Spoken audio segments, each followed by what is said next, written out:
श्री स्वामी समर्थ. स्वामी महाराज म्हणतात, बाळा, आज मी तुमच्या समोर एक वेगळ्या कारणासाठी आलो आहे. आज मी तुम्हाला सुख, पैसा किंवा यश याबद्दल बोलणार नाही. आज मी तुम्हाला त्या गोष्टीबद्दल सांगणार आहे जी हरवली की माणूस सर्व काही असूनही रिकामा होतो. ती गोष्ट म्हणजे स्वतःवरचा विश्वास. बाळा, मला दिसतंय तू लोकांसमोर हसतोस, पण मनातून थकला आहेस. तू सगळ्यांची काळजी घेतोस, पण स्वतःच्या मनाची विचारपूस करायला विसरलास. तू इतरांना धीर देतोस, पण स्वतःला धीर देण्यासाठी तुझ्याकडे शब्द उरलेले नाही. आणि म्हणूनच आज मी तुला थांबवण्यासाठी आलो आहे. आज काही मागू नकोस, आज फक्त ऐक. कारण मी तुझ्या मनातील तो प्रश्न ऐकला आहे जो तू कुणालाच सांगत नाहीस. तू विचारतो आहेस, स्वामी, माझ्यासाठी काही चांगलं लिहिलं आहे का? माझं आयुष्य असंच राहणार आहे का?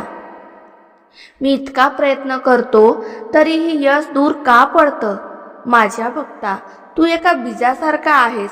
बीज जमिनीत पुरलं जातं तेव्हा त्याला वाटतं की सर्व संपलं, पण खरं तर त्याचं क्षणापासून त्याचा नवीन प्रवास सुरू झालेला असतो. आज तुझीही तीच अवस्था आहे. तुला वाटायचं की आयुष्याने तुला अंधारात ढकललं आहे, पण मला दिसतंय की तुझ्या जीवनात नवीन पहाट उगवायची तयारी सुरू आहे.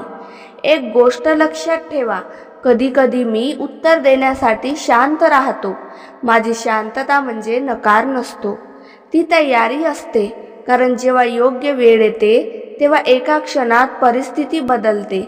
ज्या दारावर तू वर्षानुवर्षे टकटक केलीस ते दार अचानक उघडतं.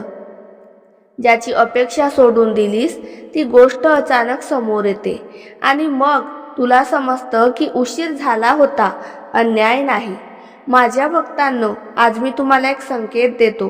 पुढील काही दिवसात तुमच्या आयुष्यात एक अशी गोष्ट घटना घडेल ज्याकडे अनेक लोक दुर्लक्ष करतील, पण तुम्ही करू नका.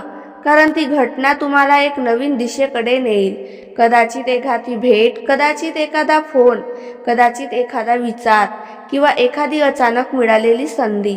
लक्षात ठेवा, मोठे बदल नेहमी छोट्या संकेतापासून सुरू होतात.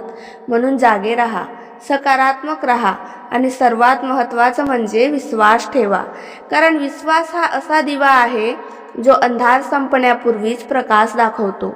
बाळा, आज मी तुला आशीर्वाद देतो.